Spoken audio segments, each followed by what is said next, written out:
Soyayya ce take zuga ni, ina tafiya ina tunani, ba na son kowa ya kula ki, na dawo gare ki. Lokacin da suke album ɗina na farko, mun zo mun gama talla a nan Kano, mun gama komai, mun gama shirya komai da komai. An yi poster, an yi talla a Indiya Hausa lokacin nan, farkon fim ɗin Indiya Hausa. Ni da wani abokina.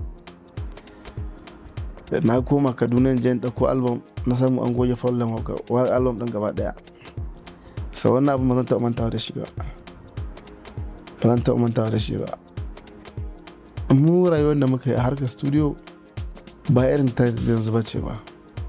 Saboda loyalty ɗin da muke da shi a wancan lokacin yanzu babu shi gaskiya, yanzu babu loyalty.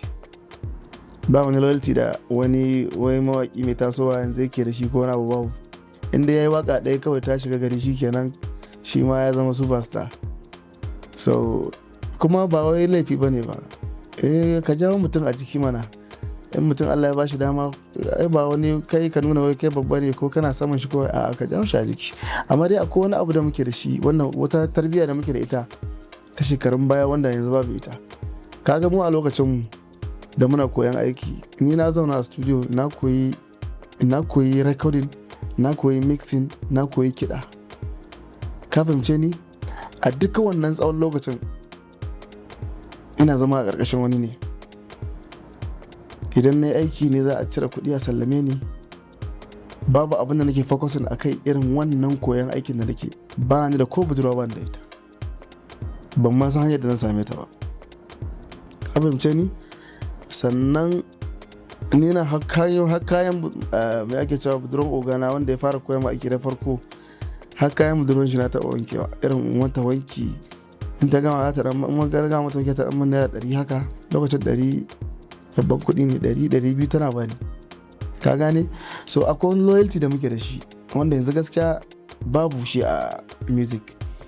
Yanzu ko ka tara yara a studio ka gani, za ka gani akwai loyalty. Za ka ga yaron ka ƙarami, za ka ga da budurwa. Za ka zo ka sami shi falon studio ka kai da kake biyan kuɗin haya a zaune gashi nan shi da budurwan shi. Wannan dama kalubalen da yawa na fuskantar shi.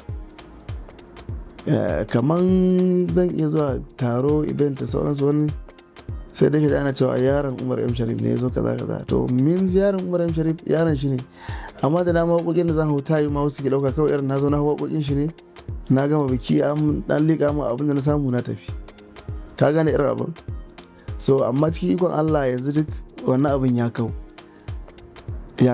Da dai kam an yi wahala sosai wajen bambance muryar ya take, ya waye wannan, wane ne Umar, waye Abdul, duka an sha wannan wahala.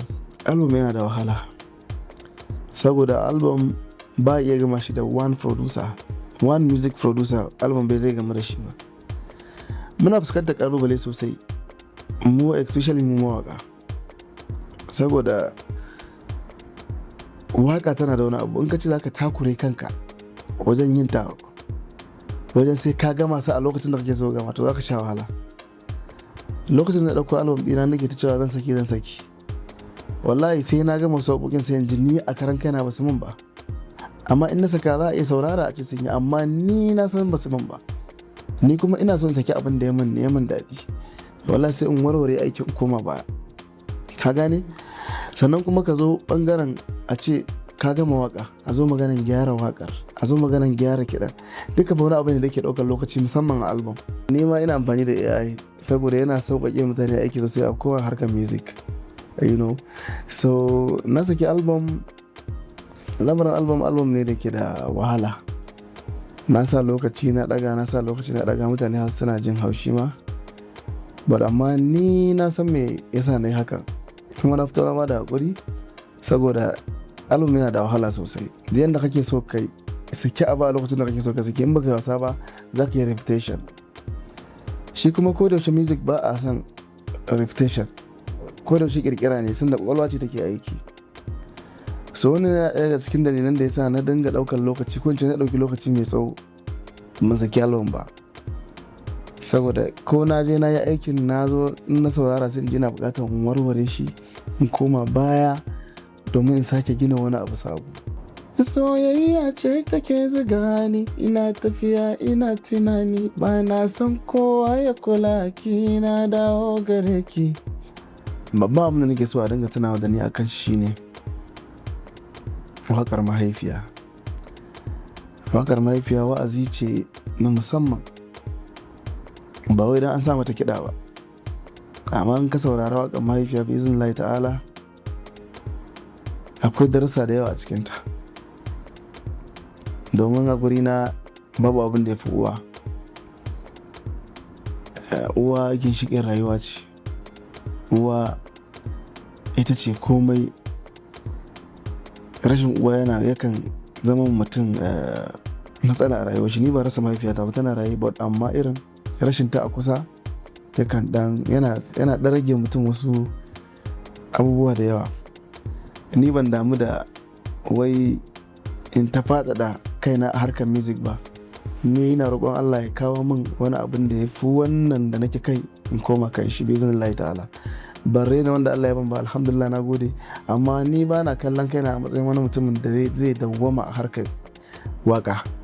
Na dawo gare ki har ni kaina na zama naki, ba kowa sai ni a gaban ki, da kalamomin so suna gare ki, kyakkyawa barki.